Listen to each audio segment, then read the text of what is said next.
एक बार एक आलसी व्यक्ति एक साधु के पास पहुंचा।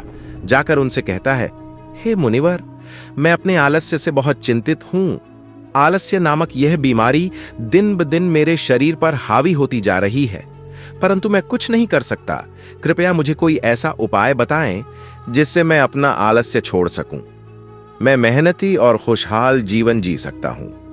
महर्षि कहते हैं कि आलस्य उस व्यक्ति के जीवन में आता है जिसके जीवन में कोई बड़ा लक्ष्य नहीं होता, जो जीवन जीना चाहते हैं, आनंद लेना नहीं। वह व्यक्ति कहता है, हां मुनिवर, मेरे जीवन में कोई बड़ा लक्ष्य नहीं है, मैं बस अपना जीवन जी रहा हूं। जीवन की परिस्थितियां मुझे जिस दिशा में ले जाती हैं, मैं उसी दिशा में आगे बढ़ता हूं। लेकिन मुनिवर, आप मुझे कोई ऐसा उपाय बताएं वह जिससे मैं अपने आलस्य से छुटकारा पा सकूं। महर्षि ने कहा, हमारे जीवन में आलस्य मुख्य कारण इन 3 कारणों से आता है। पहला कारण यह है कि हमारे जीवन में कोई बड़ा लक्ष्य नहीं है। दूसरा कारण है अपने शरीर और मन को न समझना, और तीसरा कारण है आलसी और लालची लोगों की संगति करना। आलसी व्यक्ति ने कहा, मुनिवर, इन 3 कारणों को थोड़ा विस्तार से समझाओ।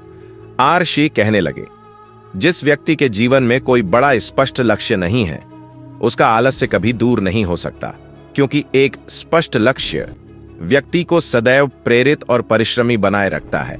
और जब किसी व्यक्ति के जीवन में आलस्य आता है, तो यही मजबूत उद्देश्य उसे यह एहसास कराता है कि इस समय को आलस्य में बर्बाद नहीं करना है। यह कड़ी मेहनत करने का समय है, लेकिन लक्ष्य वह नहीं होना चाहिए जिसे आप अत्यधिक उत्साह या हताशा के क्षण में निर्धारित करते हैं, क्योंकि उत्साह या निराशा के दौरान निर्धारण का लक्ष्य इस स्थिति के समाप्त होने के बाद ही कमजोर हो जाता है। अनुकूल परिस्थितियों में लक्ष्य निर्धारण बहुत सोच विचार कर और शांत मन से करना चाहिए। अपने विचारों और मन को इस लक्ष्य के साथ जोड़ना होगा। इसके साथ ही उस लक्ष्य का निर्धारण लेने के लिए बहुत मजबूत कोई कारण होना चाहिए कि आप वह काम क्यों करना चाहते हैं, क्योंकि जब आप अपने लक्ष्य से भटक जाएं, तो उस लक्ष्य के पीछे मजबूत बने रहें। वजह आपको वापस आपके लक्ष्य तक ले आएगी। अगर आपका लक्ष्य ऐसा है जिसके बारे में सोचने मात्र से आपकी आंखों में आंसू आ जाते हैं, तो फिर आपको चिंता करने की जरूरत नहीं है, क्योंकि आपका वह लक्ष्य आपके आलस्य को खत्म कर देगा। महर्षि ने यह भी कहा, लेकिन कुछ लोग ऐसे भी होते हैं जो जीवन में लक्ष्य होने के बावजूद आलसी होते हैं। इन लोगों के आलस्य का कारण यह है कि वे यह नहीं समझते कि हमारा दिमाग कैसे काम करता है। हमारा दिमाग बहुत चालाक है और यह हमेशा कुछ न कुछ काम करता रहता है। खेल हमारे साथ ये मन कभी किसी कार्य का विरोध नहीं करता। या तो काम को टालना चाहते हैं, या उस काम को करते समय आने वाली कठिन परिस्थितियों को बढ़ा चढ़ाकर पेश करना चाहते हैं। जैसे अगर आप उससे कहें कि तुम्हें पढ़ाई करनी है, तो वह व्यक्ति कहेगा, ठीक है, थोड़ा आराम कर लो, उसके बाद पढ़ें। अगर आप किसी व्यक्ति से कहेंगे कि आपको ध्यान करने की जरूरत है, तो वह व्यक्ति कहेगा कि ध्यान करने का सबसे अच्छा समय सुबह है, ब्रह्म क्षण। मैं कल सुबह थोड़ा जल्दी उठूंगा और ध्यान करूंगा। फिर आप सुबह ब्रह्म क्षण में उठ नहीं पाएंगे या ध्यान नहीं कर पाएंगे। अगर आप अपने मन से कहेंगे कि मुझे पैसा कमाना है, तो यह मन कहेगा कि यह तो बहुत आसान है। अगर पैसा कमाना इतना आसान होता तो फिर हर कोई अमीर होगा। तब उस व्यक्ति ने कहा, हे मुनिवर, फिर मन की चालों का समाधान क्या है? महर्षि कहते हैं कि इस मन के साथ भी ऐसा ही करो, जैसा कि यह मन आपके साथ करता है। जब आपका मन आपसे कहता है कि थोड़ा आराम करो, फिर काम करो, तो फिर आप तुरंत उसे बताएं कि क्यों, हम काफी देर तक आराम करेंगे, लेकिन उससे पहले काम खत्म कर लेते हैं। जब मन आपसे कहे कि आपने आज कुछ भी स्वादिष्ट नहीं खाया, मैं कल से व्यायाम करूंगा, फिर तुरंत उसे बताएं कि मैं अधिक स्वादिष्ट भोजन खाऊंगा, लेकिन मैं आज से व्यायाम करना शुरू कर दूंगा। मूलतः आपको अपने मन को मूर्ख बनाना होगा। वह आपको वैसा ही बनाता है जैसा वह सोचता है। फिर वह व्यक्ति पूछता है, लेकिन कब तक मुझे इस दिमाग को बेवकूफ बनाना होगा? महर्षि कहते हैं, जब तक आप आलस्य को अपने जीवन से दूर रखना चाहते हैं। महर्षि ने यह भी कहा, हो सकता है कि अगर आप अपने दिमाग को मूर्ख नहीं बनाते हैं, तो आपका दिमाग आपको मूर्ख बनाता रहता है। वह व्यक्ति कहता है, मुनिबार, कभी कभी मैं तय कर लेता हूं कि कल से काम जरूर करूंगा और मैं अपना समय बर्बाद नहीं करूंगा, लेकिन जब अगला दिन आता है तो मैं अगले दिन फिर से वही काम करने के बारे में सोचता हूं। मैं सुबह उठकर सोचता हूं कि अभी तो पूरा दिन बाकी है, मैं इसे दोपहर को करूंगा, दोपहर हो गई तो शाम को कर लूंगा, और इस तरह शाम से रात हो जाती है, लेकिन मैं अपना काम नहीं कर पाता और बाद में पछतावा होता है। मैं समय बर्बाद करने के लिए खुद को दोषी मानता हूं। और फिर अगले दिन वही हुआ, अगले दिन मेरे साथ भी वही हुआ, और यह सिलसिला हर दिन ऐसे ही चलता रहता है। मैं अपने समय का सही उपयोग नहीं कर पाता। आर्षि कहते हैं, यह समय का सही उपयोग करने के बारे में नहीं है, मुद्दा यह है कि दिमाग का सही तरीके से उपयोग करें। जब तक आप अपने दिमाग का सही तरीके से उपयोग नहीं करेंगे, तब तक आपके समय का सही उपयोग नहीं होगा। यदि आप अपने समय को नियंत्रित करना चाहते हैं तो आपको अपने दिमाग पर नियंत्रण रखना होगा, और यह ध्यान के माध्यम से संभव है। जागरूक रहें, आपका निर्णय होने से व्यक्ति कहता है, हे मनिवर, लेकिन कभी कभी ऐसा भी होता है कि कुछ करने की इच्छा भी होती है, फिर वह काम बहुत उपयोगी है, लेकिन फिर भी हमारा शरीर आलसी है और हमारे शरीर में उस काम को करने की उतनी ताकत नहीं है, भले ही हम उस काम को शुरू भी कर दें। फिर बहुत जल्द हमारा शरीर थक जाता है। तब ऐसा होता है, हम उस काम को पढ़ने के लिए नहीं छोड़ते। यदि हम ऐसा करते हैं तो यह ठीक से नहीं किया जाता है।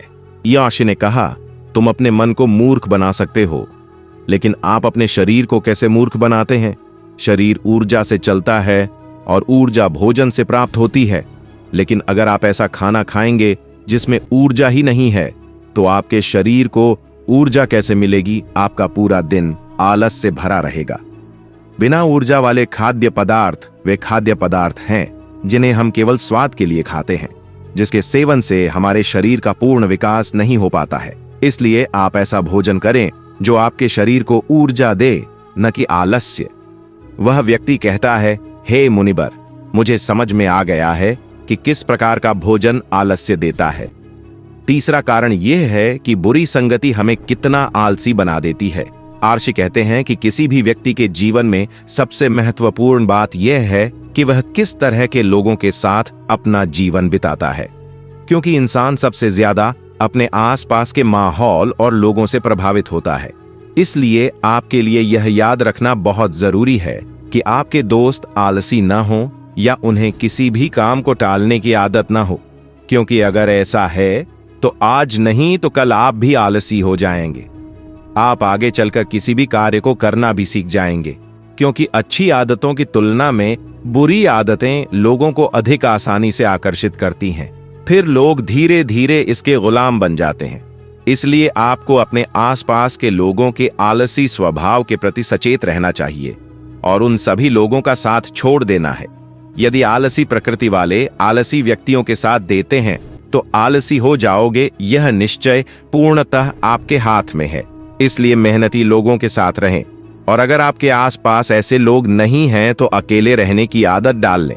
व्यक्ति कहता है, मुनिबर, मैं कैसे शुरुआत करूं?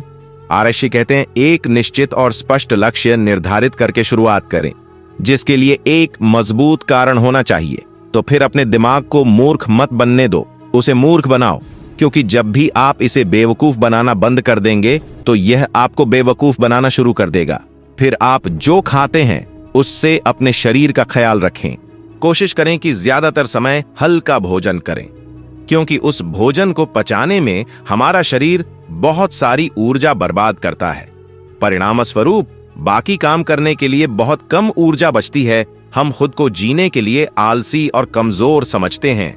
अपने आहार में ऊर्जा से भरपूर खाद्य पदार्थों को शामिल करें जो आसानी से पच जाते हैं। उसके बाद अपने सोने और जागने का समय निर्धारित करें। इससे आपके जीवन में एक अनुशासन आएगा। अपने दैनिक जीवन में दैनिक व्यायाम और ध्यान का समय निर्धारित करें। साथ ही किसी कार्य को निश्चित समय तक पूरा करने का लक्ष्य भी निर्धारित करें। ऐसा करने से आपका दिमाग आपको एक निश्चित समय पर काम खत्म करने के लिए भेज देगा, जिससे आप कोई भी काम समय पर पूरा कर सकेंगे। तो फिर सबसे महत्वपूर्ण बात यह है कि आलसी और लालची लोगों का साथ छोड़ दें और खुद के साथ समय बिताने की आदत डालें। अगर आप इन सभी बातों का पालन कर सकें तो आपके जीवन से आलस्य पूरी तरह से गायब हो जाएगा।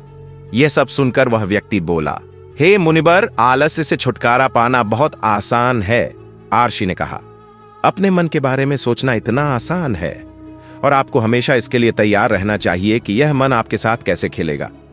व्यक्ति कहता है, मैं अपना आलस्य दूर करने के लिए काम कर रहा हूं, अब इसी क्षण से शुरू कर रहा हूं। आर्षि कहते हैं, आप सही हैं। सही समय का इंतजार और दिमाग की एक चाल। दोस्त, क्या आप सही समय का इंतजार कर रहे हैं या अभी निर्णय ले रहा है? टिप्पणी अवश्य करें। धन्यवाद।